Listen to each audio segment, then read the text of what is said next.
It's Lain, Ehmann with layoutaday.com, and it is January 27th, and it is snowy outside. Yet another snow day for us here in Boston, and it is yet another hat day. This is a little beanie that I wear during the winter to keep my ears warm, and of course it's perfect for today because it's like 20 degrees and we got a foot of snow last night.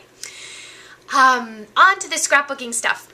I wanted to talk to you about processing your photos versus scrapbooking your photos. I was reading an online article about the idea of getting your email in your inbox to 0 emails. And the author was talking about how instead of thinking about responding and answering all your emails, you instead should think about processing all your emails. So let's say, like me, I get 100 plus emails a day. I can't go through and read all the informational emails, answer everything I need to answer, give several minutes to each email. But what I can do is I can plan on processing that email. So instead of sitting down and saying, I'm going to read my email, I'm going to answer my email, I'm going to process it. I'm going to delete the emails that I don't need to act on. I'm going to forward on anything that's for someone else. I'm going to file certain things in a certain file that I have set up, a file folder in my inbox that is to read items. And then I'm going to answer the critical items. So instead of sitting down and thinking I've got to go through, read, answer 100 plus emails, instead I go through and I sort them out, and I end up only having to answer about 20 of them. The rest of them can get passed on or deleted or saved for later because they're not critical. The same thing is true with your photos. Instead of taking your camera and you've got 100 shots on your little card and you think I've got to scrapbook 100 pictures. No, instead you've got to process 100 pictures. The first thing is to go through, look at the shots you've taken and delete some. There are, for certain shots that are duplicates or almost duplicates, there are shots that aren't any good. Go through and delete anything that isn't a good shot, unless it's a one of a kind.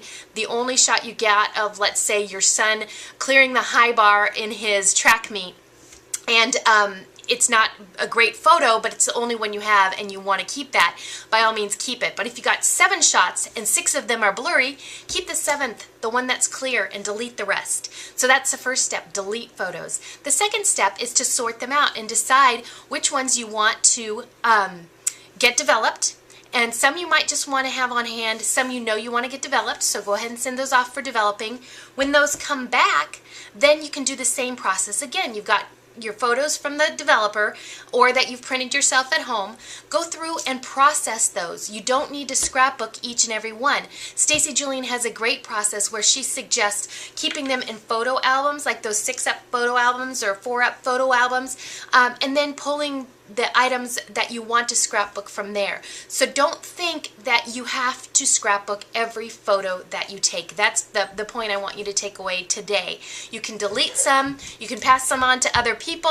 I give some to my kids to play with, and then you can put some in just storage to enjoy in a photo album, and then you can scrapbook your favorites. And I hear little feet behind me. We got a little person coming down. Come down and say hello. Get in here. This is Callie. We have a snow day today, so she's still in her pajamas. Look right there at the camera. Say hello, everybody. Hello. So anyway, that is my quick scrapbooking tip for you today, to think about processing your photos instead of having to scrapbook each and every one. That's it. Keep track of the hats. Oh, I wanted to remind you about that. Keep track of the number of hats through the end of February. We'll have a contest where you can win your own hat. That's it for today. Come visit me at layoutaday.com. Thanks. Say bye. Bye.